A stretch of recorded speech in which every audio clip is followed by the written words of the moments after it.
Saludos, muy buenos días. Sean todos bienvenidos a otra entrega de este Matutino Su Mundo en este lunes, inicio de semana. Que la misericordia y el amor de Dios esté con cada uno de ustedes. Gracias por su sintonía. Como siempre, prometiéndoles un contenido excelente de comentarios, entrevistas, análisis y todo lo que pasa a nivel nacional e internacional. Así es que de inmediato saludo a mis compañeros Marino Alcántara y José Tomás. Muy buenos días. Buenos días, Lorena. ¿Cómo le fue en el fin de semana, José Tomás? Muy bien, muy bien. Entre estudios, diligencias personales, muchísimas cosas que hacer. Qué bueno. Y tú siempre bella, radiante, gracias, gracias, con ese gracias, marrón chocolate. Marrón chocolate. Un bocadillo, un postrecillo, ¿no? Un chocolatico. Sí. Buenos días, Lorena. Sí. Buen día, José Tomás.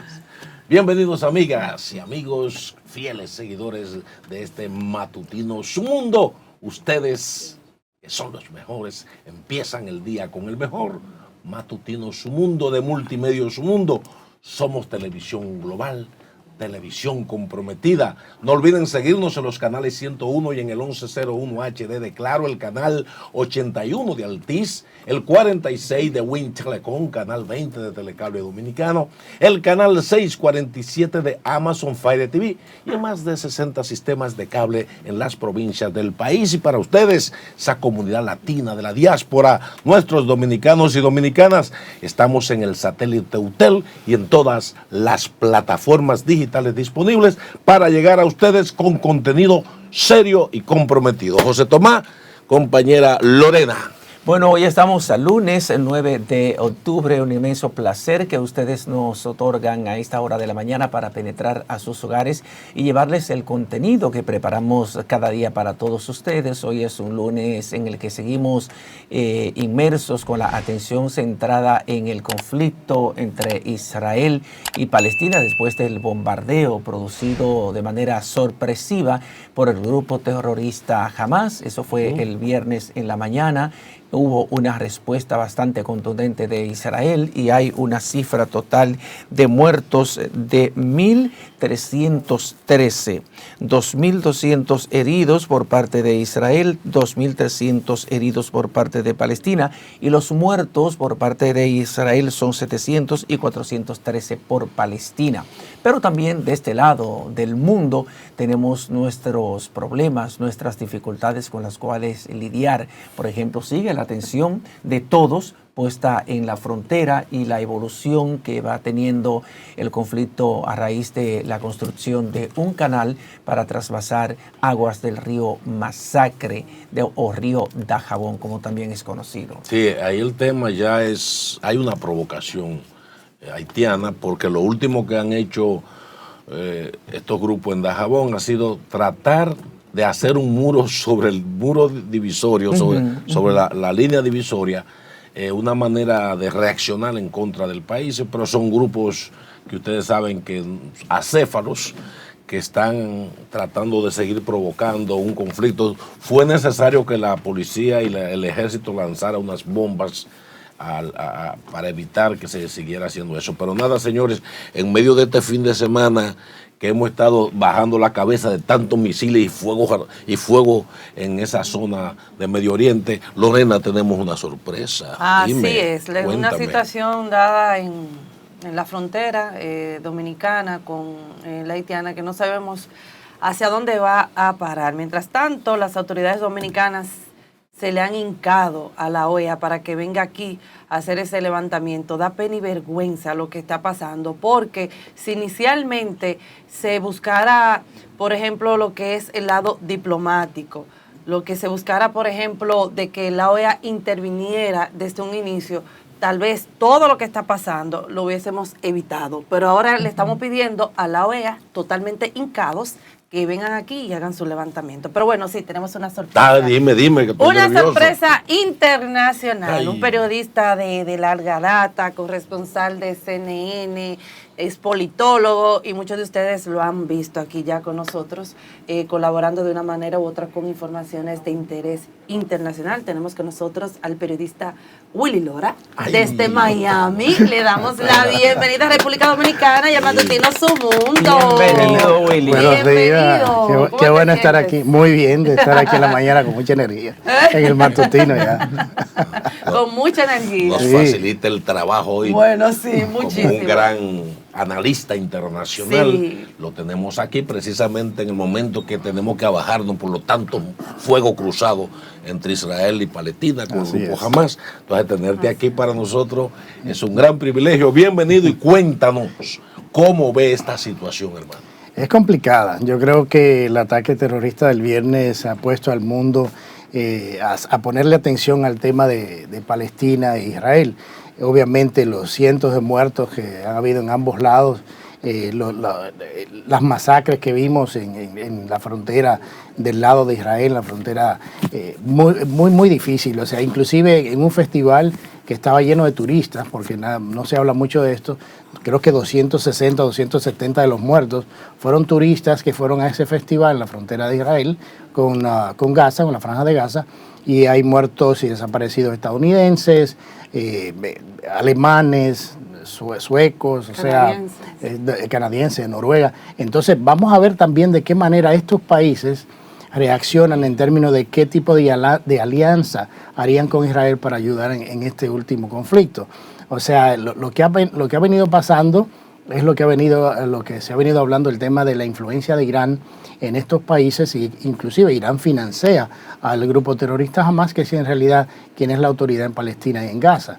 Y entonces hemos visto también con preocupación no las protestas, sino, sí, en cierta manera son protestas en algunas ciudades grandes de Estados Unidos, en Nueva York, en San Francisco, se vio también en Londres, de participantes que apoyan a Palestina, que estaban celebrando este ataque. Eso es complicado porque mucho de lo que he hablado y se ha venido diciendo de Irán es que ellos van a estos países y los musulmanes se van a estos países en cierta manera porque quieren llevar su cultura, quieren llevar sus leyes y no acostumbrarse o adherirse a las culturas y leyes de estos países. Y eso es preocupante porque ahora también se cuestiona el tema de la frontera sur de Estados Unidos, que se ha venido hablando de que ha estado abierta. Hemos visto la cantidad de indocumentados que han entrado por la frontera y ya se sabe que no solamente son latinoamericanos, sino que hay chinos, hay árabes y hay de todas partes del mundo. Entonces la preocupación es, no se sabe quién ha entrado y si han entrado células silenciosas terroristas de Estados Unidos que pueden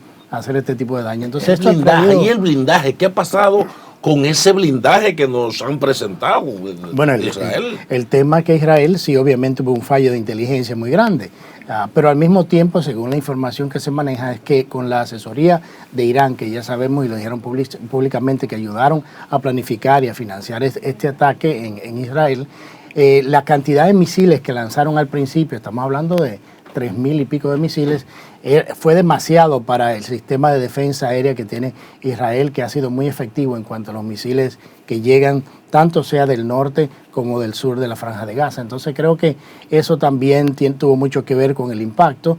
La sorpresa también es que hayan tomado o que tomaron la parte de la frontera, los lugares de guardia, que lo tomaron tan fácil, utilizaron drones y con los drones dispararon, dejaron caer granadas y pequeñas bombas donde estaban los puertos de vigilancia para matar a los soldados israelíes. O sea que aumentó bastante la manera que ellos porque han hecho otros ataques en la frontera, pero no a este nivel. Se utilizó mucho más armamento, misiles, o sea, obviamente las manos de Irán están ahí, y también se ha hablado de que se han encontrado todavía, no se ha confirmado, más o menos de que se han encontrado armas que estuvieron o que fueron parte del armamento que Estados Unidos dejó en Afganistán. Y eso es peligroso. Entonces yo creo que esto se está viendo con mucho cuidado. La respuesta de Israel se espera que sea contundente. Estamos hablando de casi 300.000 soldados en ambos lados de la frontera, porque ahora tienen que protegerse del norte, tienen que protegerse del sur. Entonces creo que las cosas ahora es que van a comenzar a ponerse serias y los números de muertos obviamente van a aumentar. Willy, ¿cómo esto perjudica, por ejemplo, a estos países de la región, República Dominicana? ¿Cómo esto podría perjudicar? Y algo interesante en esto es que ellos profanan los cuerpos, o sea, sí, lo muestran, y es una cosa terrible.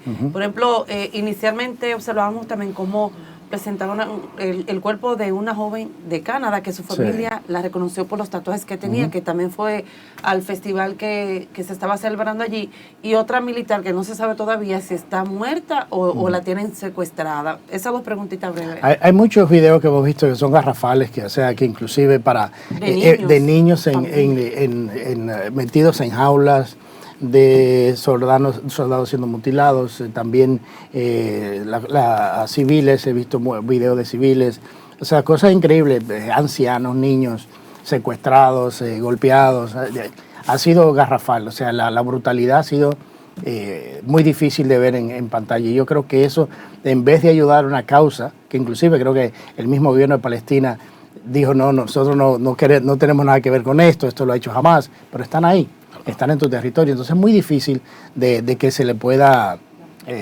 desligar uno del otro, pero la brutalidad ha sido muy grande, y yo creo que en vez de buscar simpatía, con inclusive gente que pudiese tener simpatía por la causa palestina, con esto que ha pasado, han dicho, no, esto es una barbaridad, o sea, eso no es una guerra con un Estado, con un ejército, tú estás yendo a matar la población civil de una manera, o sea, bestial, pero que no hay palabras para tú describir lo que hemos visto que ha salido. Y personas inocentes. Sí, en su gran mayoría, o sea, eran gente que estaba en un festival y se metieron en su casa a sacar a la gente, a acribillarlo. Ahí hay video de un papá que protegiendo a sus hijos, sacándolos, después lo sacaron a todos, entonces lo ametrallaron a él, después que pudo salvarlos. Cosas que tú dices, eso que es muy, muy barbárico.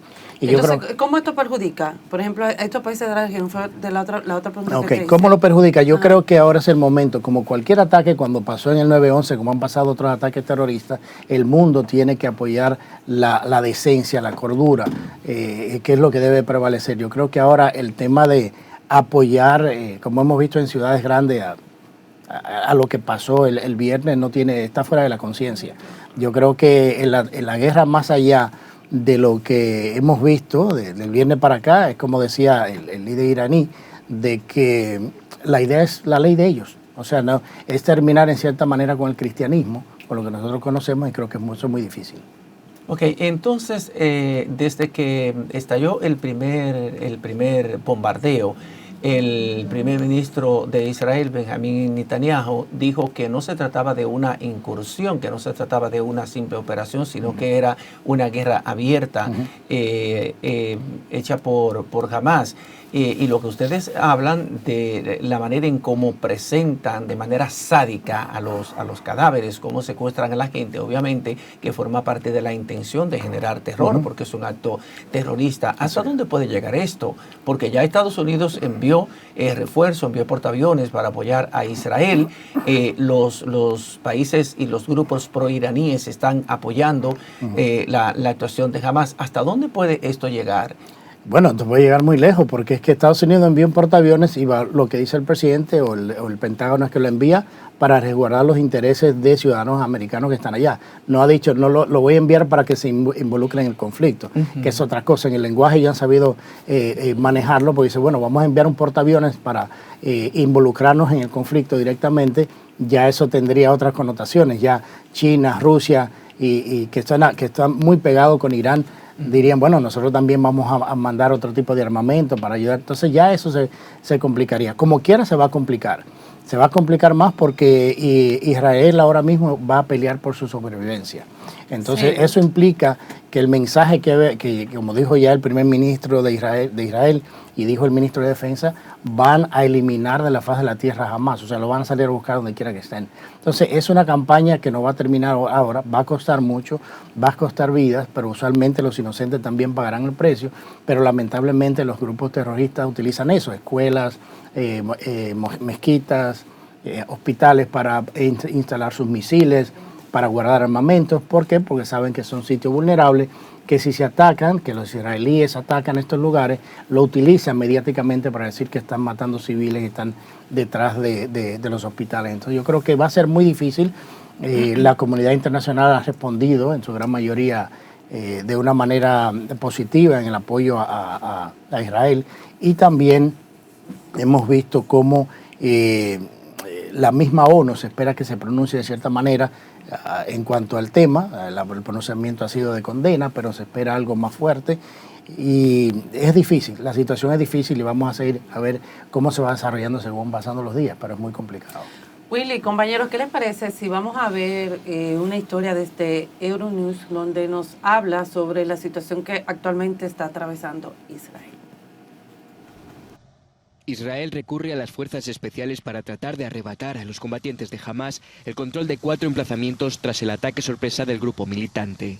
El país mantiene este lunes sus bombardeos masivos en la franja de Gaza, después de que el Gabinete de Seguridad israelí declarara formalmente la guerra este domingo. El primer ministro israelí, Benjamin Netanyahu, ha prometido destruir a Hamás y las autoridades del país han emitido una orden de emergencia para que los civiles puedan armarse. Las tropas israelíes se han visto enzarzadas en continuos tiroteos con militantes palestinos que han puesto en jaque a los servicios de inteligencia israelíes. Un portavoz militar israelí declaró que el ejército había llamado a filas a unos 100.000 reservistas. Al menos 700 civiles y soldados israelíes han muerto y más de un centenar han sido tomados como rehenes. Según un informe, 260 cuerpos han sido hallados en el festival de música electrónica en el que irrumpió Hamás este fin de semana. Los heridos se cuentan por miles en ambos bandos. Israel ha atacado cientos de objetivos, medio millar durante la noche. Los ataques aéreos han arrasado gran parte de la ciudad de Beit Hanum. Funcionarios palestinos afirman que los ataques israelíes de represalia han causado más de 400 muertos en Gaza. Entre ellos dicen que hay un ataque aéreo israelí que habría matado a 19 miembros de una familia palestina en un campo de refugiados de Gaza. Aunque Israel afirma estar bombardeando oficinas militares y centros de mando de milicianos. Por su parte, Hamás señala que atacó este domingo el aeropuerto de Ben Gurión, el principal de Israel. Así anda la situación. Aquí seguimos, señores, nosotros con nuestro experto analista internacional, Willy Lora.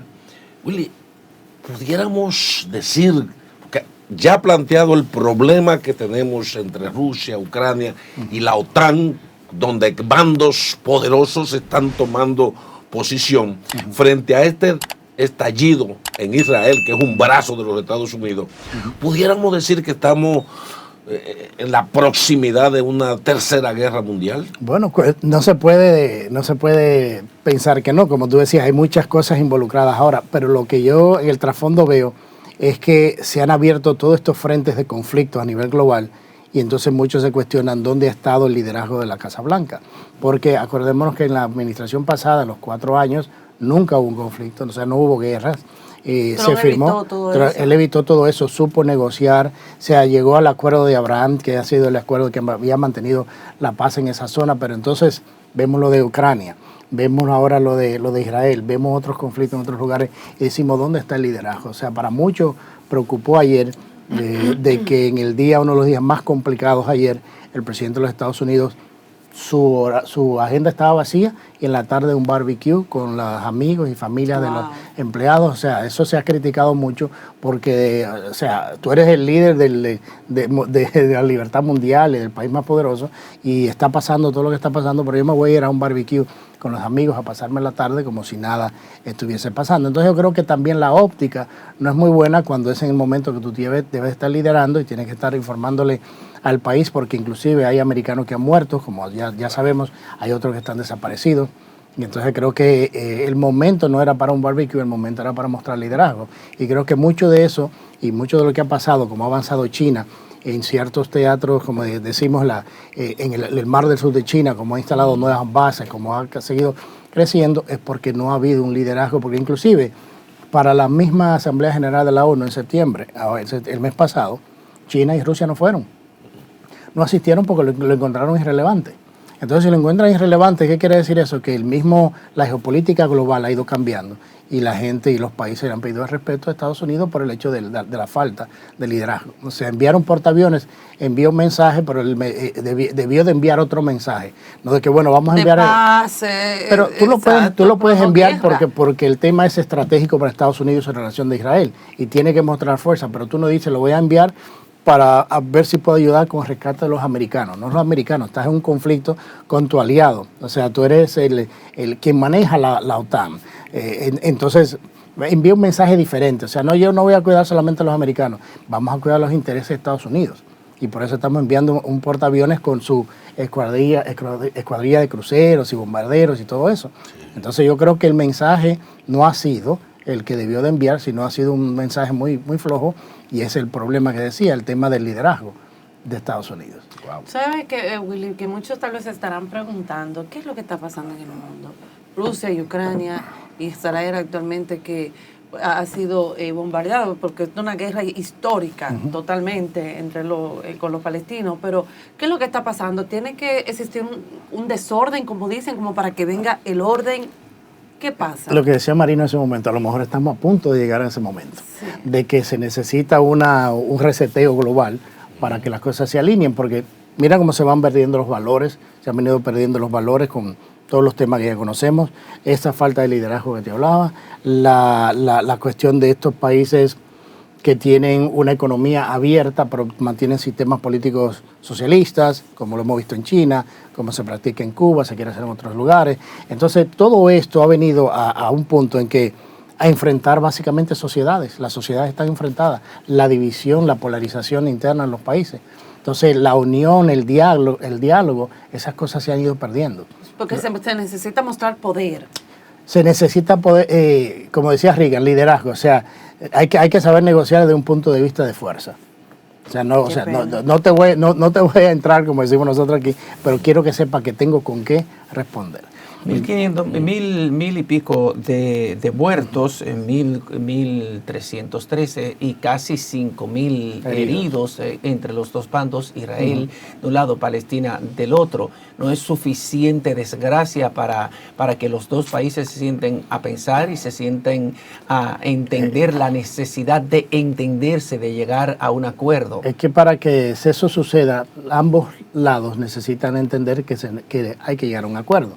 En este problema es que Hamás quiere la destrucción completa de Israel y que desaparezca del mapa. Entonces, tú no puedes negociar con un bando que no es Palestina per se, es Hamás, que es quien está en control de estos grupos terroristas, e Irán, que lo que quieren es acabar con Israel, desaparecerlo del mapa y comenzar su guerra en contra del cristianismo. Entonces, para que exista ese diálogo, ambas partes tienen que entender eso. Hamás no entiende eso. Hamás quiere la destrucción de Israel a como dé lugar.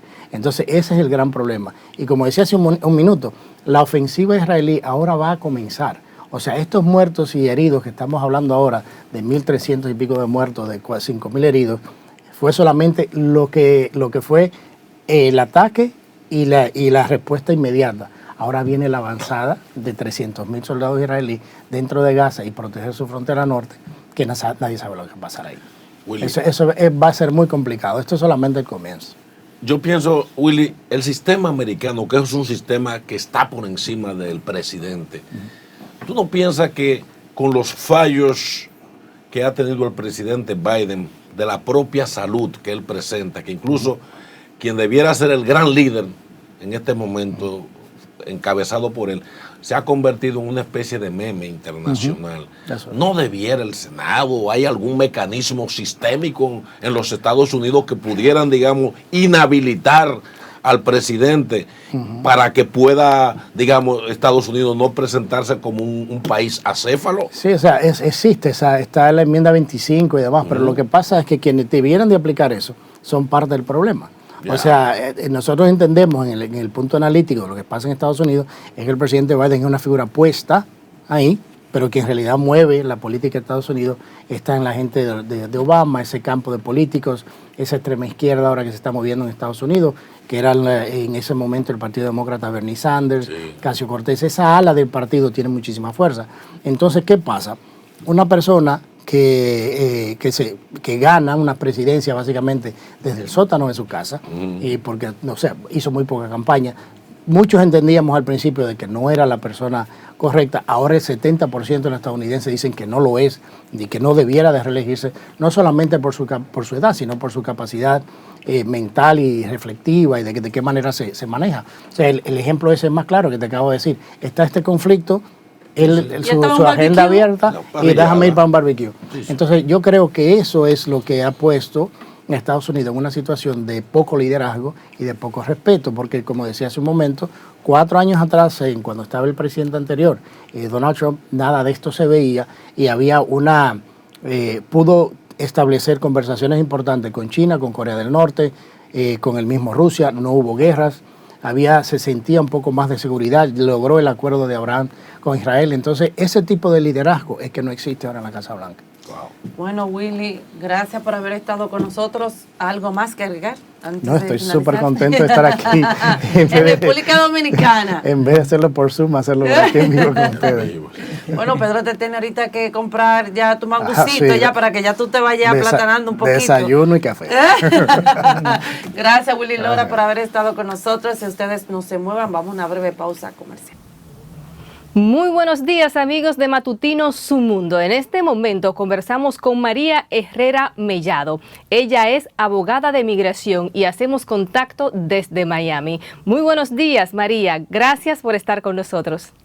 Buenos días. ¿Cómo están en la República? Estamos excelente. Gracias. Honrados de tenerte. Muchas gracias. El honor es mío. María, Estados Unidos anunció que endurecerá todavía más las medidas para hacer más difícil la migración ilegal y así contenerla. Se habla, María, de 2 millones de indocumentados que se han dispersado en Nueva York, Boston y otras ciudades. ¿Qué nos dicen estas cifras? Bueno, lamentablemente desde que Joe Biden llegó a la Casa Blanca anunció que las puertas de Estados Unidos estaban abiertas y que los inmigrantes iban a ser tratados, dicen ellos, de forma humanitaria, lo cual no ha sido cierto. En época de COVID se hacinaban los inmigrantes en los centros de detención y desde que él llegó al poder más de 7 millones de personas han sido interceptados entrando por la frontera sur. Esto es una cifra astronómica jamás antes vista desde la creación del Ministerio de Seguridad Internacional. Efectivamente, Nueva York, su alcalde ha dicho claramente que si siguen llegando inmigrantes a Nueva York, al estado y a la ciudad, acabarán con el sistema público. La Casa Blanca tiene una obligación de detener el contrabando de personas y el tráfico de seres humanos. Es importantísimo. Por lo tanto, desde hace 2 días, inclusive, la Casa Blanca admite que va a seguir construyendo el muro que tanto criticó a Donald Trump, que inició Bill Clinton, porque solo por el sector del Río Grande, allí en el sur de Texas, este año ya han entrado 353,000 personas, 7 millones de personas, algo jamás visto aquí en el sur de Estados Unidos. Esta nueva oleada, María, de migrantes en la frontera entre Estados Unidos y México podría estar ejerciendo una fuerte presión a los recursos federales. Definitivamente, y no solo los recursos federales, sino también a las ciudades, porque una vez que el inmigrante es liberado, puesto en libertad en el estado correspondiente, estas personas supone que deben de solicitar beneficios y servicios de los diferentes estados y las ciudades, como es el caso de Nueva York o el estado de Massachusetts. También hemos visto que se han interpuesto quejas y denuncias en San Diego, California. Todos los estados que prometieron acoger a los inmigrantes en un espacio de meses han visto como todos sus recursos se han desaparecido. Por lo tanto, tenemos una crisis inmigratoria de carácter humanitario y también una crisis de seguridad nacional, puesto que han entrado más de 100 potenciales terroristas por la frontera sur. Es preocupante, María, lo que estás diciendo. 100 terroristas. Así es, más de 100 terroristas, casi 200 potenciales terroristas han entrado, la patrulla fronteriza está desbordada, tienen una entrada inclusive de 10,000 personas al día, cuando con el expresidente Barack Obama una crisis migratoria se declaraba si llegaban a la frontera sur 1,000 personas y estamos recibiendo 10,000 personas. Nada de lo que ha utilizado esta administración está funcionando, ni los permisos humanitarios que están siendo retados en los tribunales de Texas, ni tampoco ningún programa humanitario, porque está colapsando, porque esta administración anunció que las puertas de los Estados Unidos estaban abiertas. 3 años más tarde estamos viendo como el costo al contribuyente estadounidense, el costo político es demasiado alto. ¿Este flujo migratorio tan potente estaría poniendo a prueba las políticas de frontera del presidente estadounidense, María? Efectivamente, el presidente actual, Joe Biden, ha reconocido que las únicas políticas que han funcionado han sido las del exmandatario Donald Trump. Después de acusarlo de racista antiinmigrante, reconocen que la única forma de tener este flujo desordenado e ilegal es construir más muros fronterizos y detener a las personas en origen o en el primer país seguro que lleguen. ¿Es viable la propuesta del muro, María? Tú como experta en el área. Es viable, está permitida por la ley federal, pero sin embargo esta administración, haciendo un uso de lo ya aprobado por la anterior administración, ha levantado y va a derogar 26 leyes de inmigración federal, inclusive medidas medioambientales para construir una parte del muro. Es necesario, esta administración también apagó las cámaras que se habían instalado con el exmandatario Donald Trump. No hay forma de controlar. Ahora se están dando cuenta que no es suficiente el tratar a las personas y que entren de forma desordenada e ilegal. Por lo tanto, no solo es factible, es necesario, es reconocido por una administración que ha llevado a los Estados Unidos de América al mayor colapso en materia de seguridad nacional e inmigración desde que se conocen los datos. ¿Se complica el escenario político de Estados Unidos por tener que lidiar con esta situación, en especial para los demócratas? Pues por supuesto, porque además los demócratas ya no tienen cómo tapar la crisis migratoria. La negaron durante meses con datos en la mesa. 250.000 personas están llegando por la frontera sur. Es absolutamente falso que la mayoría son hispanos. La mayoría de inmigrantes que están llegando son asiáticos, son chinos, llegan rusos, llegan africanos, llegan europeos. No es solo una crisis en la región, lo cual es cierto que existe desde la declaración del coronavirus. Es una región, es una crisis internacional y de seguridad nacional. Acabas de mencionar algunos países desde los cuales se está generando esta migración ilegal, pero ¿de cuáles países procede el mayor flujo? De acuerdo a los últimos datos, la mayoría de inmigrantes que están entrando son asiáticos y después, por supuesto, tenemos un gran número de hispanos, de centroamericanos concretamente. En los últimos años se redujo la entrada de mexicanos por las políticas que se endurecieron en la frontera sur con la administración Trump, pero ahora mismo vemos muchísimos inmigrantes de África y de Europa, en el caso de rusos que están intentando huir de la guerra. ¿La migración ilegal podría verse como un problema que atraviesa continentes, María?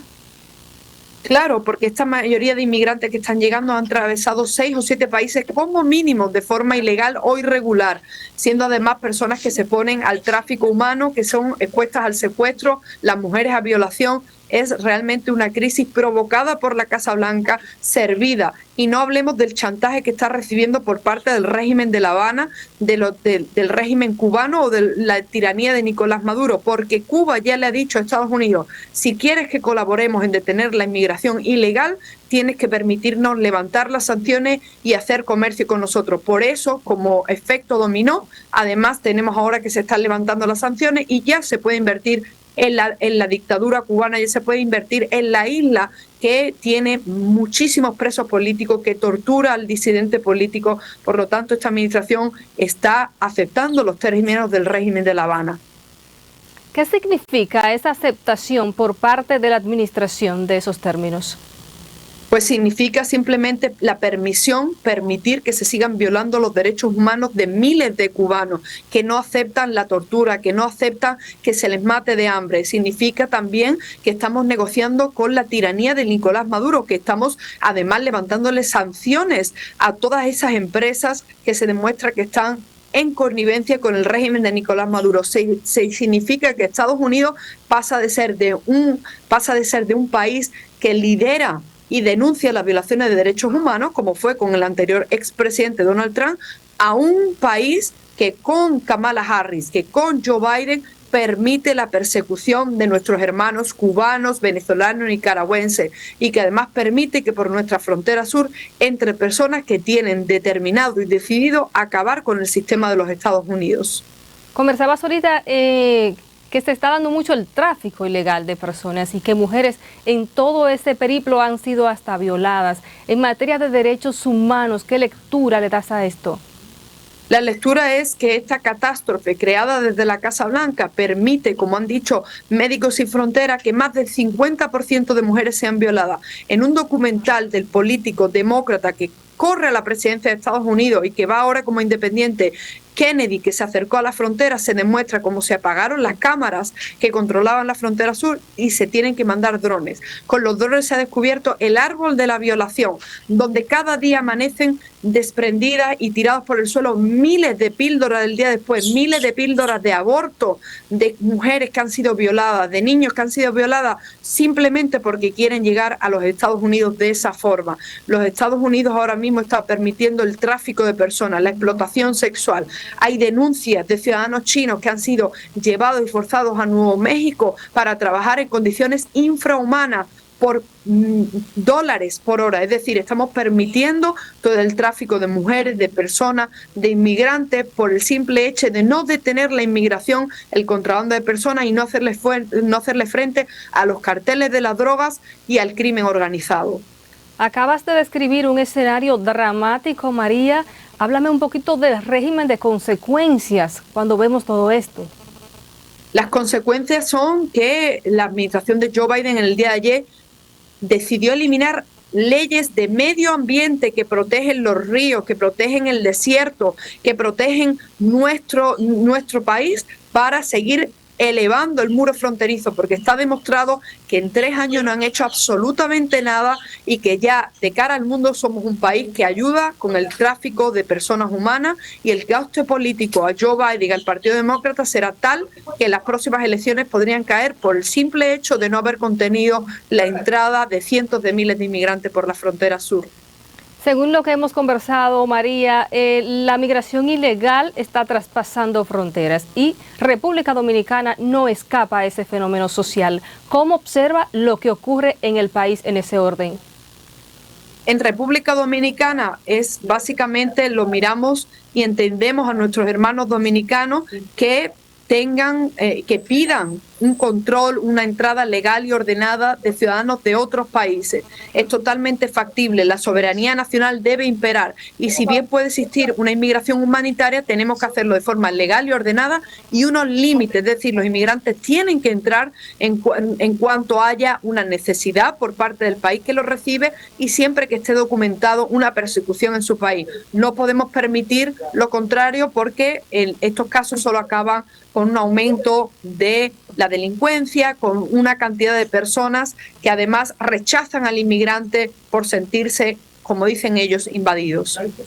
Países pobres como República Dominicana y otros, el flujo migratorio ilegal representa un desafío. ¿Y qué tan grande este desafío, María?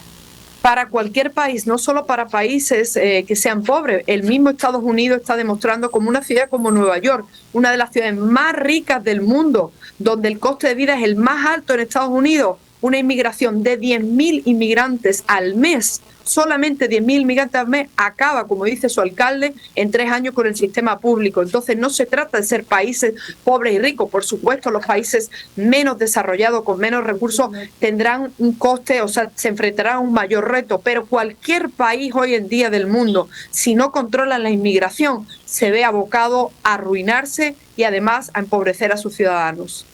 Actualmente República Dominicana tiene cerrada la frontera con el vecino país de Haití. Esto también ha ayudado a frenar un poquito la migración ilegal. ¿Tú qué lecturas le das a estas medidas restrictivas que está tomando el gobierno dominicano?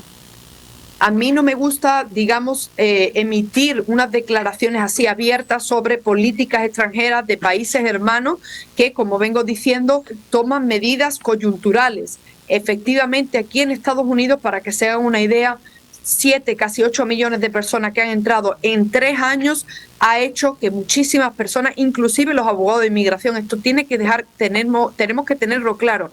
Yo soy abogada de inmigración, yo trabajo en la frontera, en estados fronterizos, y yo ayudo a perseguidos políticos, a personas que vienen aquí a intentar entrar para sobrevivir la persecución en sus países. Pero cualquier país del mundo tiene derecho a frenar la inmigración ilegal, desordenada, y tomar medidas para salvaguardar el dinero del contribuyente de su propio país y también para detener las posibles amenazas de seguridad nacional. Es importantísimo que los países entiendan que todo se puede hacer de una forma legal y ordenada y que la inmigración humanitaria, que es viable, es factible, es un factor necesario también de aplicarse en determinados países que pueden absorberla, tienen también que tener su salvaguarda para que, digamos, el inmigrante que llegue también pueda tener acceso a trabajo y a recursos en el país vecino.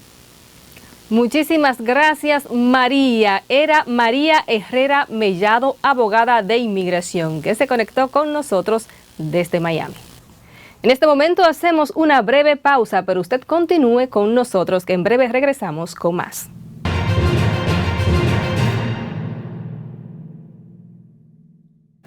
Gracias, amigas y amigos, por permanecer con nosotros. Usted está en Matutino, su mundo de multimedia, su mundo desde la República Dominicana para el mundo. Agradecemos que ustedes, que son los mejores, empiezan y continúan el día con el mejor.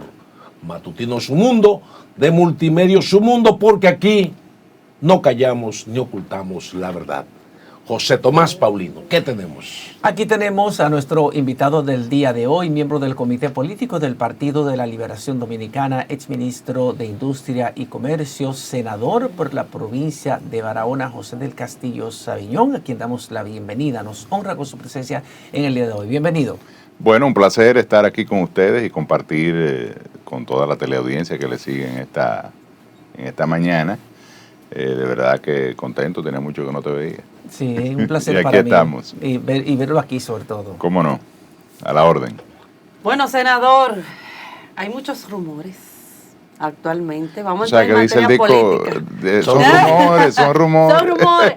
Señores, y Francisco Javier en el día de ayer ha puesto como el tema, los ojos en el PLD, porque él dice que iba a dar unas primicias en el día de hoy con relación al tema de las alianzas, el tema, por ejemplo, de Rescate RD, conformada este frente opositor por el PRD, PLD y Fuerza del Pueblo, donde muchos también han dicho que por qué no llevan o no han llevado inicialmente al doctor Leonel Fernández como ya, ¿verdad? La persona, el presidente, ¿no? El candidato presidencial para apoyarlo a él inicialmente. Háblanos un poquito con relación a esto y yo espero que usted nos dé una primicia aquí en este Matutino Su Mundo, en esta mañana. No, la primicia con relación a eso es que nosotros tenemos un candidato presidencial, que es Abel Martínez. Es decir, pero eso ya lo sabes. El acuerdo que se ha hecho en ese aspecto, ya que tú lo mencionas, es que en un escenario donde todo está planteado para que haya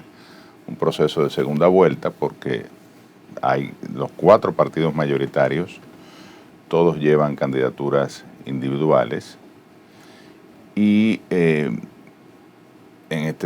cada uno va a capturar una parte en su debida proporción, ¿verdad?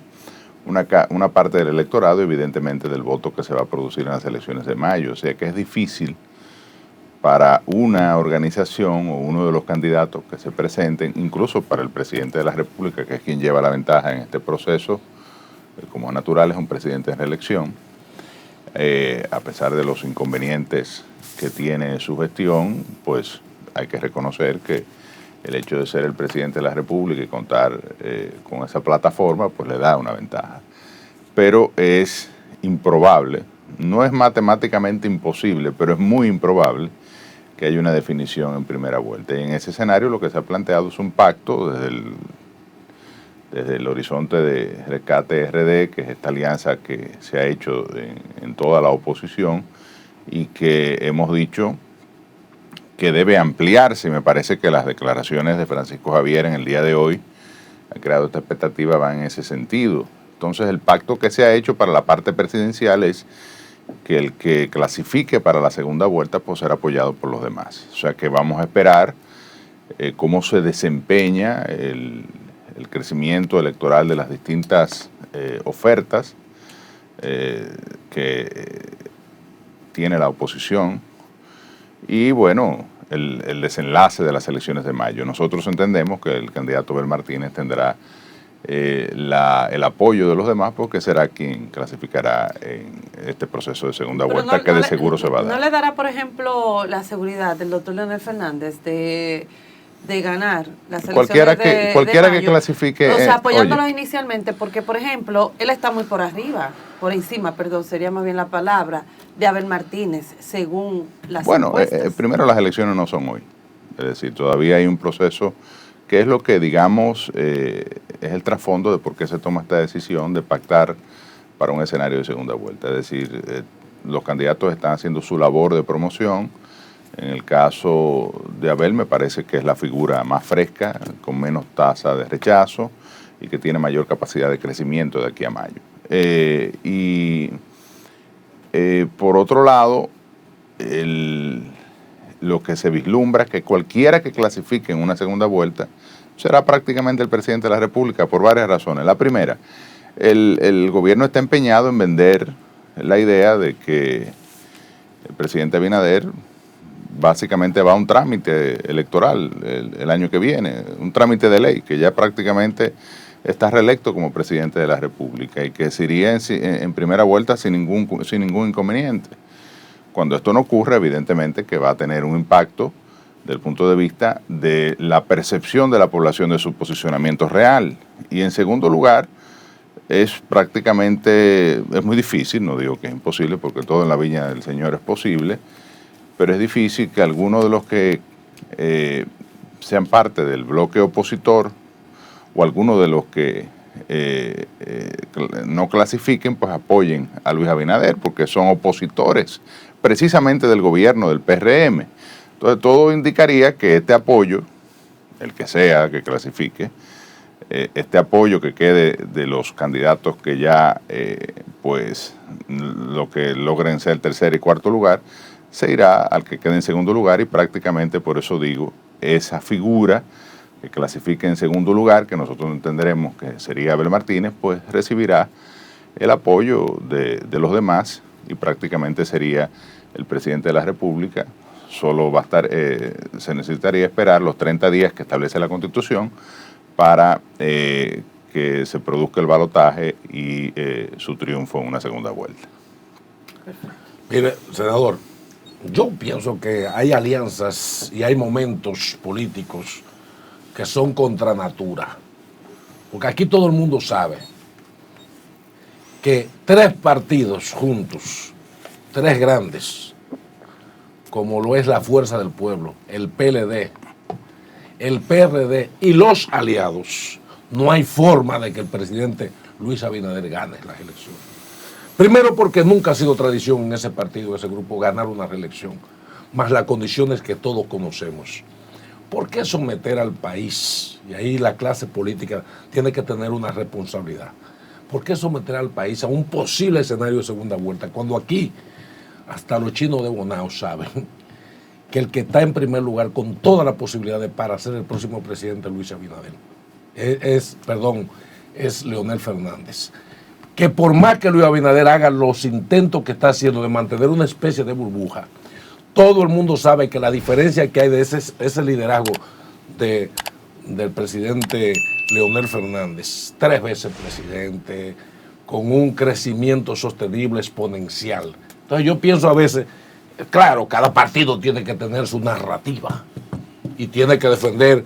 Lo del PRD dicen que es Miguel que va a ganar, y está bien, pero eso es la narrativa. Ahora la práctica, ¿usted no piensa que debiéramos ahorrarle al país el trauma de segunda vuelta, cuando al final, sin ser politólogo, ya el colectivo mental dominicano se está preparando para eso, para Leonel presidente? Mira, lo primero, es mi opinión, sí, claro, es tu opinión y la respeto. Ahora yo tengo la mía, y la mía es que hay que esperar que el proceso electoral se desarrolle. Estamos aún a 8 o 9 meses de las elecciones presidenciales de mayo. Hay que pasar el proceso de febrero, que es la primera, digamos, gran cita electoral que se tiene. Hay una alianza que debe ampliarse. Me parece a mí que en eso debemos concentrarnos, en el escenario de la oposición, PRD, Fuerza del Pueblo, Partido de la Liberación Dominicana, en consolidar candidaturas municipales hacia las elecciones de febrero.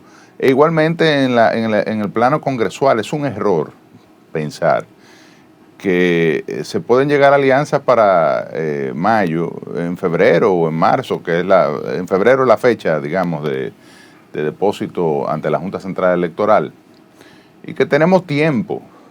No, es que cada día que se pierde de un candidato, de un aspirante, incluso apoyado en el marco de un gran acuerdo, va a favor del partido de gobierno, va a favor del candidato oficialista en cada demarcación. Y el gobierno tiene ventaja, hay que saberlo. Bueno, pero eso es una verdad de perogrullo. El gobierno tiene todo el aparato del Estado, tiene la plataforma de comunicación que le da el hecho de estar al frente de la cosa pública, ¿no? Tiene la capacidad en un país donde la política se hace desde el clientelismo, en gran medida, de nombrar y de dar soluciones de todo tipo. Entonces, no es verdad que tenemos tiempo. Nosotros debemos definir esta alianza ampliada porque creo que lo que se tiene hasta ahora no es suficiente para garantizar el triunfo de la oposición en el escenario de febrero, ni para garantizar el triunfo a nivel congresual, porque ¿qué hacemos con un puñado de senadores? Y además, ¿qué mensaje se le enviaría a la población si se pierde, por ejemplo, el Senado de la República, que es el elemento, digamos, que puede servir de parámetro, porque es donde las candidaturas son uninominales en cada demarcación? Luego la definición de la Cámara de Diputados se da, como ustedes saben, de forma plurinominal y con el método de D'Hondt, es decir, que es más representativo el resultado electoral que se dé en el Senado de la República que aquel que se da en la Cámara de Diputados. Ahí es que nosotros debemos concentrarnos en lograr las grandes alianzas en los principales, además, municipios y provincias de la República Dominicana, que hasta ahora no se tiene, para enviar un mensaje de triunfo. ¿Qué pasaría en la candidatura de Abel Martínez, por ejemplo, si se pierde la Plaza de Santiago, donde todavía no hay una alianza y se está, digamos, en el proceso de discusión y de construcción? Bueno, Santo Domingo Este, que es una plaza importante. Pero digamos, él es el alcalde de Santiago y es candidato presidencial. ¿Qué mensaje le estaría enviando al electorado dominicano si se pierde la plaza de Santiago de los Caballeros? Si Víctor Fadul pierde por quizás no tener la capacidad de ponerse de acuerdo en elementos, y yo entiendo que la oposición está en el interés de apoyar a Víctor. Entonces yo lo que creo que ya definitivamente debemos ir cerrando este proceso de negociación, ampliado lógicamente, porque lo que tenemos hasta ahora no será suficiente para enfrentar un gobierno en ejercicio, ejerciendo desde el poder, evidentemente, todas las ventajas que su posición de estar en el gobierno le proporciona. No será suficiente con lo que hemos logrado hasta ahora. Yo creo que esta alianza, y vamos a esperar lo que dice Francisco en la mañana del día de hoy, yo creo que esta alianza debe fortalecerse, ampliarse, incluir las principales plazas. Y mira, te habla uno que ya está incluido como candidato de la alianza. Usted no tiene competencia para otro. Bueno, de acuerdo. Y más ahora que hemos logrado, ¿verdad?, que se nos ha propuesto como candidato de la Fuerza del Pueblo, del Partido de la Liberación Dominicana, del PRD y de otras organizaciones que estarán junto a este proyecto de Rescate RD. Pero no es el caso mío, que digamos, ya yo estoy resuelto, pero no se trata de eso. Se trata de construir un proyecto de poder hacia mayo próximo, y se trata de desplazar evidentemente al PRM del gobierno. Usted lo plantea de una manera muy clara, porque por ejemplo en el imaginario de los ciudadanos dominicanos está el hecho de que, por ejemplo, si el partido oficialista, el PRM, gana de manera abrumadora las elecciones municipales, que son las primeras pautadas para el 10 de febrero del año entrante, generaría la percepción de ser el partido ganador, de ser el partido que ganaría las elecciones presidenciales y también las elecciones congresuales, que van a ser juntas, pautadas para el 19 de mayo. Quiero ver también la otra parte. El PLD obtuvo en las elecciones del 2020 un 37.46% de los votos válidos emitidos, y la mayoría de las encuestas, las que mejor posicionan a Abel Martínez, le dan alrededor de un 20%. Estamos hablando de una caída de 17, casi 18 puntos porcentuales con relación a lo que obtuvo en el 2020. Ese sería otro de los temas a analizar para entender la necesidad de esta alianza en primera vuelta. Claro, pero vuelvo y te reitero, el escenario electoral se está definiendo. Y la historia me ayuda a sustentar este argumento. Es decir, por ejemplo, en el año 2012, no en el 12, ya en el 12 evidentemente se produce el triunfo de Danilo, pero un año y algo antes Danilo estaba por debajo de Hipólito Mejía por más de alrededor de 20 puntos, lo más que tuvo estar. Luego fueron 14, luego fue disminuyendo hasta el punto de que ganó las elecciones. 47 puntos y algo sacó Hipólito y Danilo Medina sacó un 52%, 51 puntos algo, casi 52. Es decir, el escenario electoral no se puede definir a meses del proceso de elección de mayo.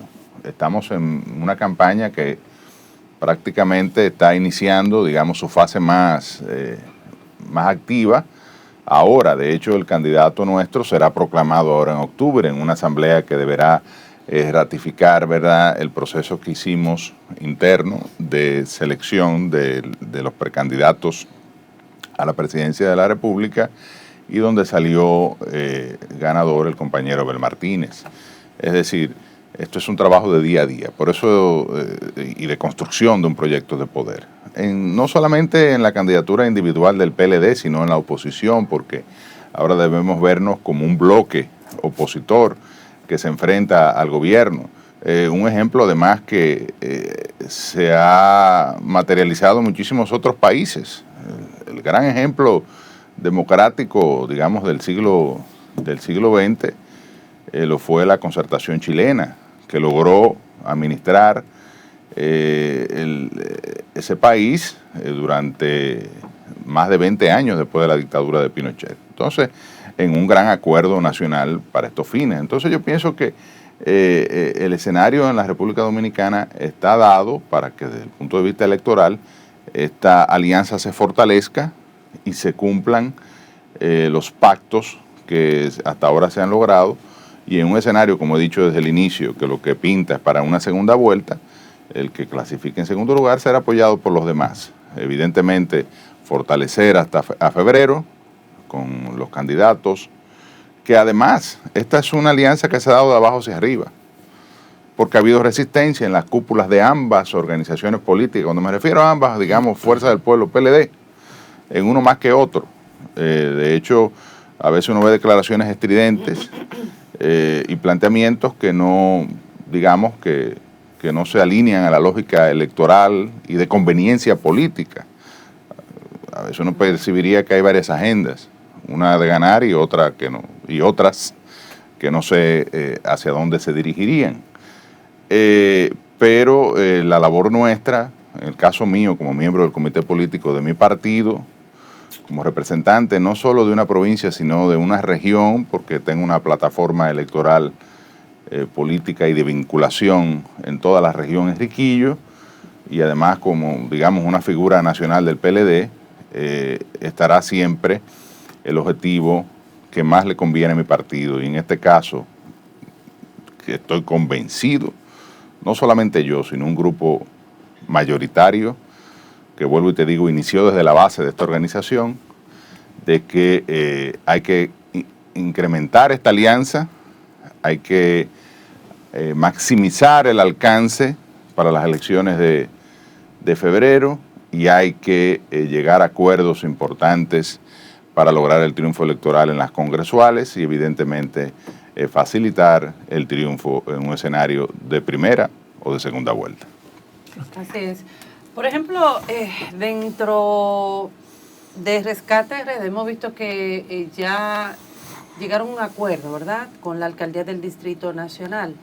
ya Paz... Sí, pero que no se anuncia.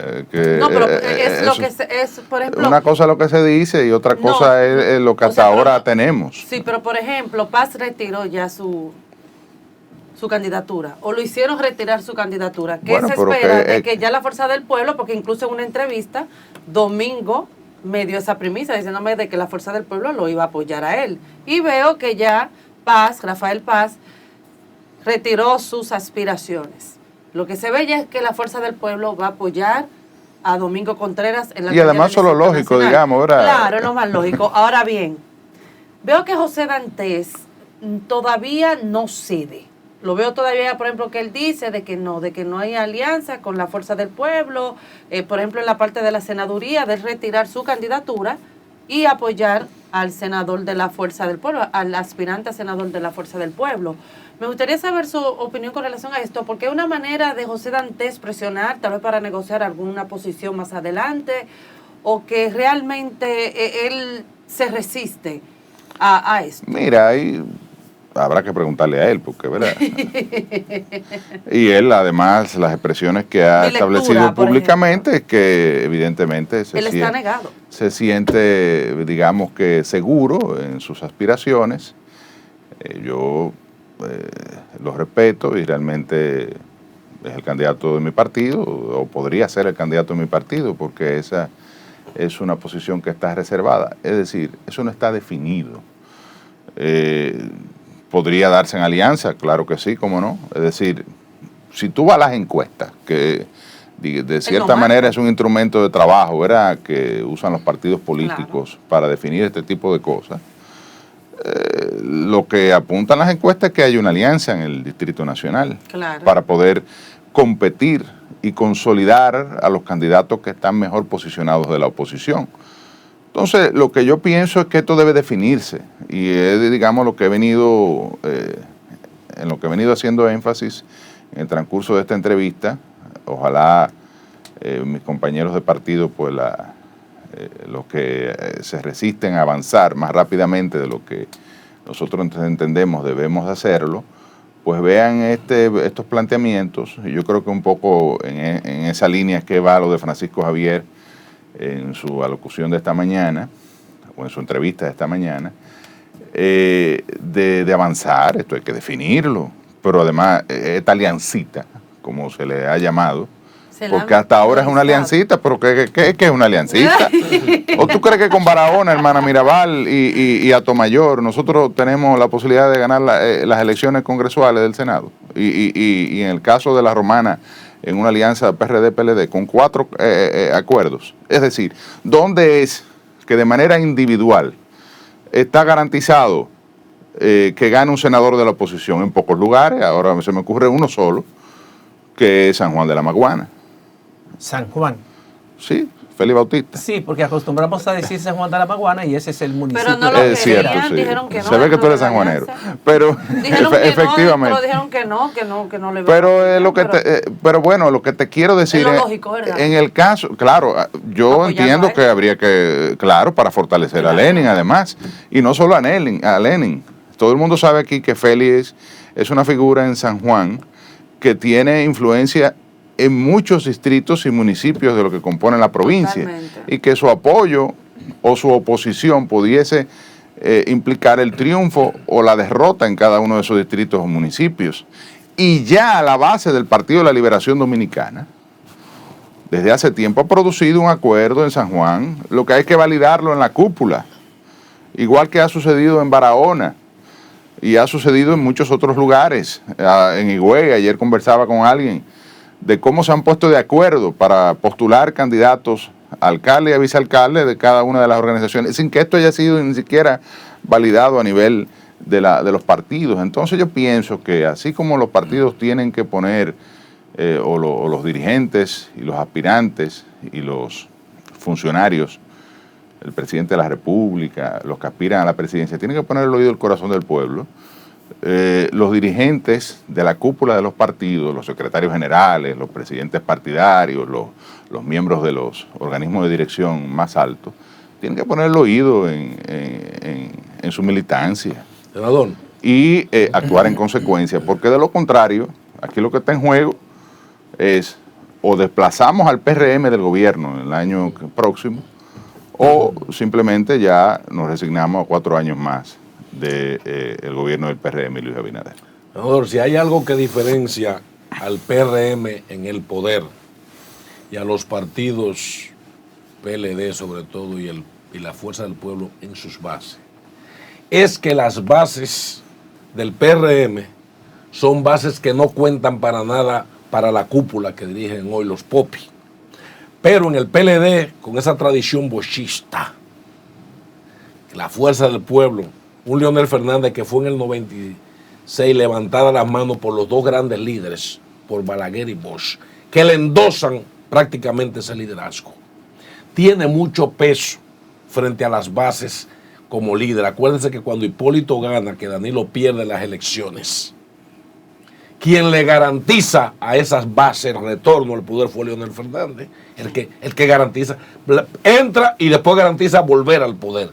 Eso históricamente tiene grande peso. Entonces, esas bases de esos dos partidos, y bien usted lo preponderó, tienen la fuerza para pasarle por encima al liderazgo, si el liderazgo no se pone de acuerdo a tiempo. No, yo hablaba con alguien antes de entrar aquí al programa de la estructura partidaria que tiene el PLD. El PLD acaba de celebrar en el fin de semana que transcurrió elecciones internas para la selección de sus candidatos a regidor y a vocal en los distritos y municipios del país, donde no se había producido acuerdo, digamos, porque hay lugares donde se pusieron de acuerdo y bueno, definieron su boleta sin necesidad, en ese nivel, sin necesidad de que se produjera ningún tipo de proceso. En el fin de semana pasado, pues, a través de convención de delegados, a mí me tocó participar en Barahona, pues de manera masiva, los presidentes del comité de base, miembros del comité central, presidentes municipales, presidentes intermedios y miembros del comité político acudimos a escoger los candidatos a directores y regidores. Y eso fue una fiesta de la democracia con una participación que en promedio debe estar por encima del 80%. En el caso de Barahona, lugares donde votó más del 90% incluso. Entonces eso es una muestra de la estructura partidaria. Y yo les reconocía a ese que hablaba, bueno, y ciertamente tenemos esta estructura formidable, pero hay que reconocer que la marca ha sufrido en los últimos tiempos. Y de hecho, eso viene por haber salido del poder en el año 2020 y todo lo que ha devenido de ahí. Ahora, esa estructura formidable, que tiene presencia nacional en todas partes, hasta en el paraje más recóndito del país, que ha formado líderes que han sido regidores, que han sido vocales, que han sido directores, que han sido alcaldes, que han sido diputados, que han sido senadores, que han sido funcionarios del gobierno durante 20 años, está alineada en que debe ampliarse, fortalecerse lo antes posible esta alianza por el rescate RD para nosotros reconquistar el poder en las elecciones del año 2024 e ir al gobierno no a servirnos ni a detentar el poder por el poder mismo, sino a hacer lo que hemos hecho, a impulsar el desarrollo económico, las grandes transformaciones sociales, las grandes transformaciones en el ámbito institucional que ha vivido la República Dominicana durante los gobiernos del PLD. Bueno, senador. Está claro el senador. Sí, está claro. Muchísimas gracias por haber estado con nosotros. De verdad esperamos tenerlo Gracias a usted, prontamente. un placer. Siempre a la Y orden. que nos dé también las primicias. Claro, Senadores siempre. políticos. Bueno, Gracias, muchas senador, gracias de verdad. a José del Castillo Sí. Savillón, miembro del Comité Político del Partido de la Liberación Dominicana, también senador por la provincia Así es. Barahona y exministro de Industria y Comercio, quien nos ha honrado con su presencia en el día de hoy en este matutino Su Mundo. En cuestión de segundos volvemos con ustedes. Así es. Gracias, senador. Gracias por seguir con nosotros en este matutino Su Mundo, y ha llegado el momento de presentar nuestro próximo invitado. Con él vamos a hablar de interesantes temas, tanto a nivel económico y político también. Estamos hablando del economista Israel Abreu, quien es director de la Comisión Económica del PRD, experto en finanzas, en impuestos. Así es que vamos a hablar de un tema preocupante, el presupuesto del 2024. Muy buenos días. Muy buenos días. Muy buenos días, Lorena, José y Mariano. Definitivamente un privilegio. Gracias por invitarme. No, gracias a usted por estar con nosotros. Ya depositó el gobierno el proyecto, la propuesta de presupuesto y ley de ingresos y gastos públicos del Estado. Y uno de los elementos más resaltantes y quizás más preocupantes es que este presupuesto para el 2024 va a depender en un 25% de empréstitos internacionales para financiar ese presupuesto. Eso obviamente va a incrementar de manera ostensible la deuda externa. En total, unos 344 mil millones de pesos provenientes de préstamos internacionales para financiar el presupuesto. Así es. Ahora, lo más preocupante de ese endeudamiento es que en el mismo está contenido alrededor de 63 mil millones de pesos que van a ser parte de los gastos corrientes. Oigan bien lo que le estoy diciendo. Los gastos corrientes que no producen ningún retorno. Me refiero a que el gobierno va a tomar dinero prestado para financiar nóminas, jubilaciones y pensiones, teléfonos, combustibles y otros gastos y cargas fijas que no generan ningún retorno. Definitivamente un presupuesto que el resultado del mismo al final del año 2024, además de que un presupuesto, a mi modo de ver desde el punto de vista económico, sumamente desequilibrado, ¿verdad? Y además con características que dan al traste con el año electoral que vamos a vivir, el año 2024, pues definitivamente sumamente irresponsable. Si acumulamos, ¿verdad?, los niveles de solvencia desde el punto de vista patrimonial del Estado Dominicano, oigan bien, del Estado Dominicano, no de la economía dominicana, del Estado Dominicano, República Dominicana, junto con el déficit que tiene acumulado del año 2023, más el que va a acumular durante el año 2024, fácilmente tendrá un patrimonio negativo de alrededor de 1.500.000 millones de pesos. Yo creo que cada dominicano, como dice un viejo filósofo, tiene que verse reflejado en este presupuesto. Siempre me doy a la tarea de cuando se presentan estos presupuestos a analizarlo. Porque si usted que me está viendo en este momento no ve ninguna partida de desarrollo al respecto de su comunidad que vaya a resolver un problema en su comunidad, ¿verdad? Eso significa que en su comunidad, en su barrio, en su sector, en su provincia, no va a pasar nada. Yo creo que todos los dominicanos debemos abocarnos a buscar ese anteproyecto de ley y ver en qué medida se va a invertir algo. Otro dato sumamente interesante de ese presupuesto es el nivel bajo de inversión pública que va a haber desde el punto de vista de infraestructura. Solamente se van a invertir 165.000 millones de pesos. En función al presupuesto del año pasado, hasta antes de la modificación que se dio en el mes de julio, este presupuesto solamente contempla un aumento de alrededor de 8.000 millones de pesos en la inversión de infraestructura, cuando el aumento total del presupuesto en relación a este año que estamos viviendo, el 2023, es de alrededor de 110.000 millones de pesos. Yo creo que la gente, vuelvo y les repito, tiene que abocarse a conocer el presupuesto. Como dice ese dicho, si usted no está viendo su plato en la mesa, eso significa que es a usted que se lo van a comer. Así que usted no tiene ninguna participación en el presupuesto si no se aboca a revisarlo. Y en alguna medida los mismos diputados, los mismos senadores, pues entonces que empiecen a representar de manera real y efectiva a sus votantes, porque se supone que son ellos quienes deben representarlo y defender los intereses de los mismos en el Congreso frente a la aprobación del Congreso.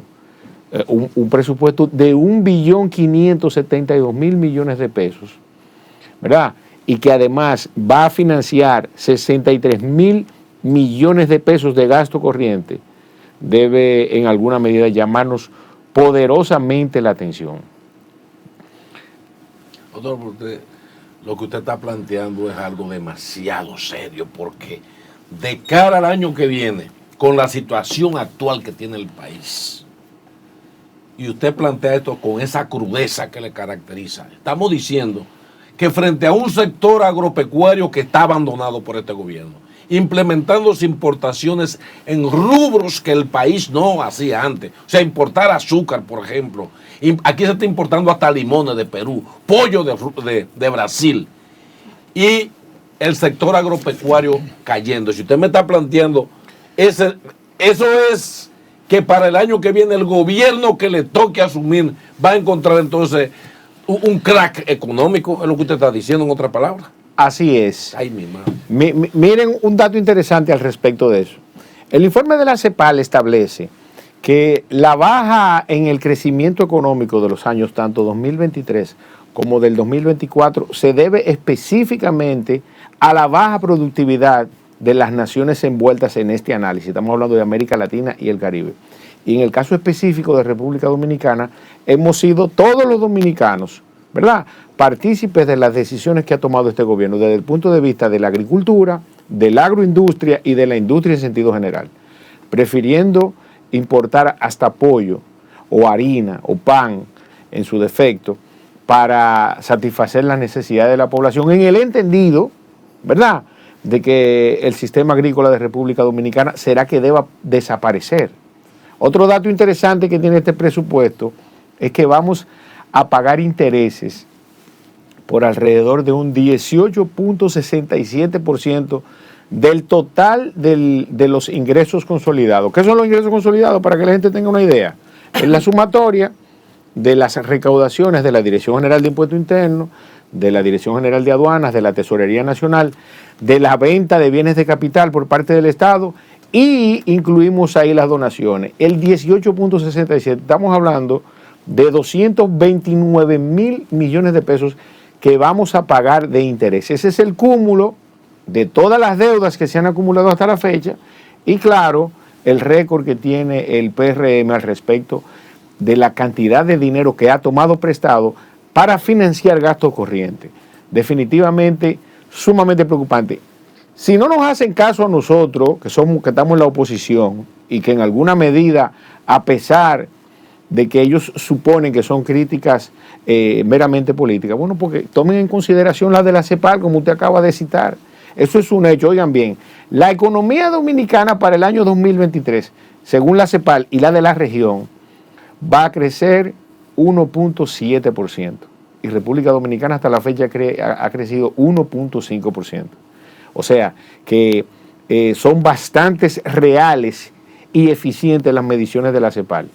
Y que además esa baja en la productividad que ha limitado el crecimiento es el resultado de esas políticas económicas por parte del gobierno que prefieren incentivar las importaciones y no la producción local, sino el consumo en algunos casos.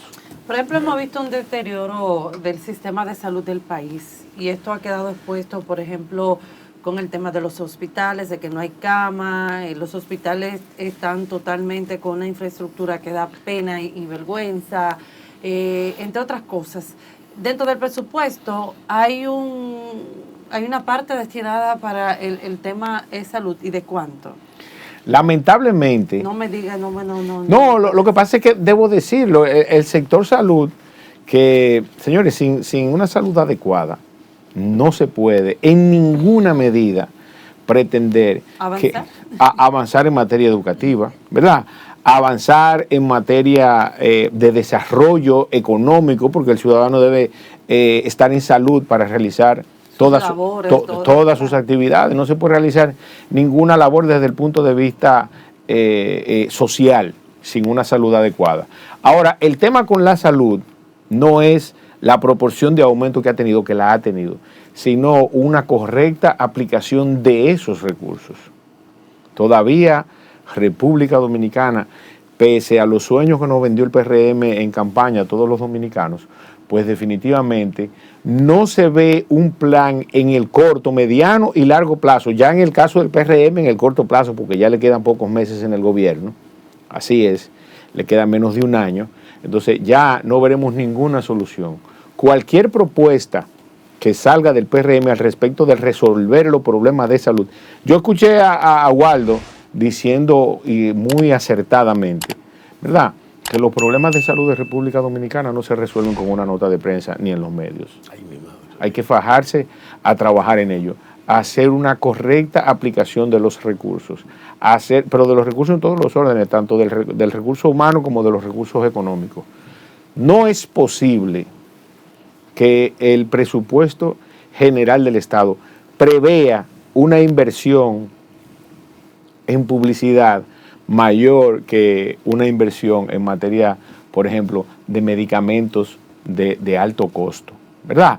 Eso es un tema sumamente delicado y de hecho... Eso es garantizarle la vida a un ser humano y el Estado no lo está haciendo. Lamentablemente, ¿cómo es posible que quienes elaboran el presupuesto, y aquí voy a citar a doña Milagro y a don José Rijo Presbo, que en alguna medida nos acostumbraron todas las noches a las 7 a evaluar los presupuestos y la situación en sentido general de los últimos 15 años hasta que ellos fueron gobierno. En el programa Milagros desde la Z. Exactamente, en ese programa. Entonces, dista mucho las decisiones que están tomando en su gobierno al respecto de lo que ellos decían, una constante contradicción. Otro punto que es importante acotar y que nos está costando un dinero sumamente importante, y aquí dista mucho la promesa de campaña frente a la realidad de lo que firmaron, es el pacto eléctrico, y que resulta que hoy nosotros vamos a financiar 86,000 millones de pesos solamente del subsidio eléctrico. Oigan bien, eso es demasiado, es un abuso. Esas son transferencias a Edenorte, a Edesur y a Edeeste. Para más pagones tal vez. Y miren, para que ustedes vean, han reivindicado a Danilo Medina al respecto de Punta Catalina. Siempre estuve de acuerdo con ese proyecto y estoy de acuerdo con ese proyecto. Ahora, al margen de que han querido terminar con su figura, terminan reivindicándolo cuando se trata de energía eléctrica. República Dominicana ha retrocedido en ese sector. Tarifas más altas y un servicio de menos calidad. Esa es la verdad de lo que está viviendo República Dominicana. Al margen de que llevaron 19 puntos para el pacto eléctrico, yo espero que ustedes lo recuerden, antes de ganar en el proceso de campaña y cuando se sentaron en la mesa de negociación, ninguno de esos puntos fueron reivindicados. Se acogieron a lo que presentaron los generadores eléctricos. Oigan bien, ciudadano dominicano, contribuyente, eso le va a costar 86,000 millones de pesos. Y la pregunta que yo me hago, ¿cuántas puntas catalinas se pudieron haber hecho con ese dinero? Ya sea financiado o pagado por los contribuyentes, porque al final lo estamos pagando. Cada vez que usted echa gasolina, cada vez que consume algún bien que esté grabado con el ITEVI, con el impuesto selectivo al consumo, o cualquier tipo de impuesto que usted pague, el impuesto a la propiedad inmobiliaria, el impuesto sobre la renta o el impuesto sobre los activos, usted está siendo directamente afectado. Esas son cosas que usted tiene que evaluar, porque eso es lo que se quiere reelegir. Usted, cuando usted habla, por ejemplo, de la suma que le van a dar como financiamiento a las compañías distribuidoras de electricidad, aparte de eso también están los subsidios que en sentido general y las exenciones impositivas que en sentido a determinados sectores focalizados hace el gobierno. ¿Cuántos son esos subsidios? De lo que usted está hablando, para que la gente tenga una idea, es del gasto tributario, que en República Dominicana representa alrededor del 4% de nuestro Producto Interno Bruto. Son todas esas exenciones fiscales que, bajo la premisa de que van a agregar algún tipo de valor social a la población, se les otorgan. Estamos hablando de alrededor de 300,000 millones de pesos el costo de los subsidios fiscales.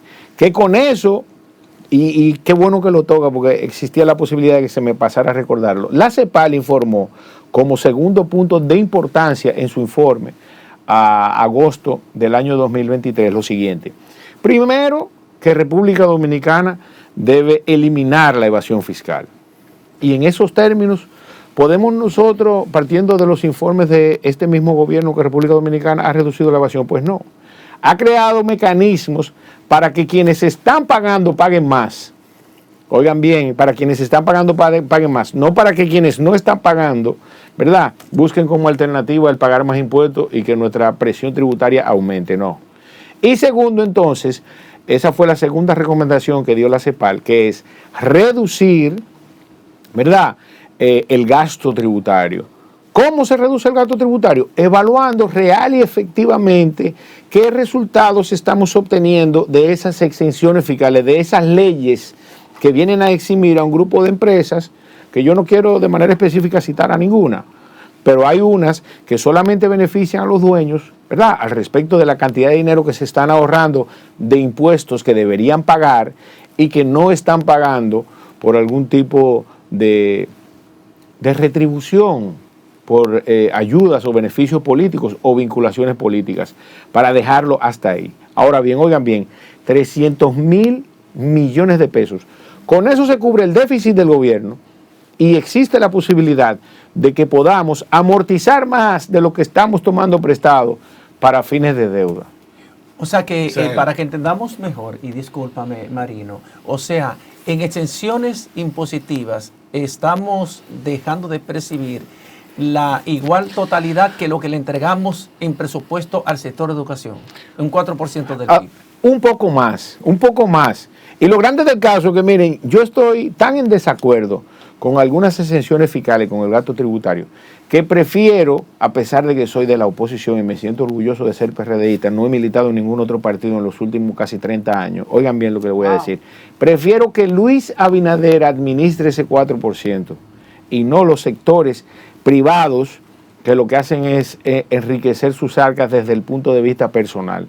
Definitivamente es sumamente preocupante la situación del gasto tributario en República Dominicana. Vuelvo y les repito, como segundo punto de mayor importancia, la CEPAL cita de manera específica que el gasto tributario en República Dominicana debe ser revisado. Mire, yo no quiero ser trágico, pero la falta de pasaportes, que hay gente que quiere buscar pasaporte y no hay, hasta 5 meses para poder emitir una libreta de pasaporte.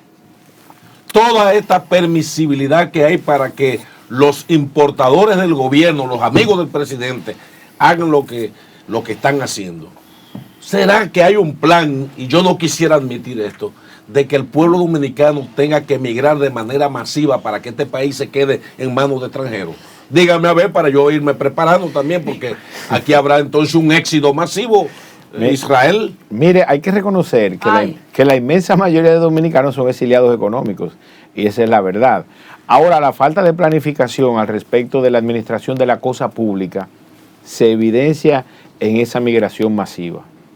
Esa es la situación, lamentablemente. Y debemos reconocer también que esa falta de planificación se refleja en todos los demás sectores. Yo entiendo que el PRM ha manejado los recursos suficientes y necesarios para que muchos problemas en República Dominicana se hayan resuelto. Lamentablemente, al cierre de sus 4 años van a haber muy pocas cosas que exhibir de manera material, salvo que los dominicanos vamos a heredar un aumento en el analfabetismo, ¿verdad? Un aumento en la falta, en la ineficiencia de la administración pública, que se refleja desde un simple pasaporte hasta quizás en materia de educación, que ya tenemos niños con anemia en la calle, ¿verdad que sí? El protocolo de los niños que dejaron en el cementerio, porque no hay Así un es. protocolo por parte de salud pública, ese es otro tema también. La baja en la calidad de la educación y digo de la salud, y la falta de prevención de enfermedades que son relativamente endémicas nuestras y que lamentablemente el PRM no ha podido enfrentar de manera eficiente y eficaz. Yo creo que no es para que nos vayamos, porque tampoco podemos dejarle el solar a ellos, pero va a resultar que en pocos días tendremos que andar como en los años 80 con vela y fósforo. Ay, estoy mala. En cualquier momento, Bueno. lamentablemente. Israel Abreu, gracias por haber estado con nosotros, economista, director de la Comisión Económica del PRD. Faltaron los temas políticos, es que tiene que volver nuevamente, Claro que porque sí. hay que hablar de esa alianza. Sí, pero no debo dejar de decir que yo voy a aspirar a diputado por la circunscripción número 3. No te ve que tiene que volver, De entonces tenemos que hablar Santo de esas Domingo Este, claro que aspiraciones sí. y de Rescate RD. Así es. Bueno, ya sabe, lo comprometí públicamente y Diana sabe ya. Gracias por haber estado con nosotros y de esta manera vamos a una breve pausa comercial, retornamos en breve. Me dejó preocupado este hombre. Bueno, señores, Marino, José Tomás, hemos llegado al final del programa de hoy. Qué triste, ya en etapa final. Deseándole a todo ese público, ¿verdad?, que se mantenga con nosotros, siempre en sintonía con la programación, que tenga un buen, feliz inicio de semana, que sea de paz, de bendición, tolerancia, que nada le moleste, como dicen. ¿Pero y por qué? Qué triste, tú dices. Claro, yo no me quiero ir, Pero yo quiero tenemos seguir. pero tenemos que irnos para volver, porque Sí, mañana volvemos. Pero yo creo que hay que extenderle otra hora al matutino. Ay, y a lo mejor mañana Y yo esté quedaron un poquito... muchas informaciones. Sí, y a lo mejor mañana yo esté un poquito más tranquilo, porque anoche, señores, por primera vez di 40 pesos por un plátano. ¿Cómo? ¡Qué dolor!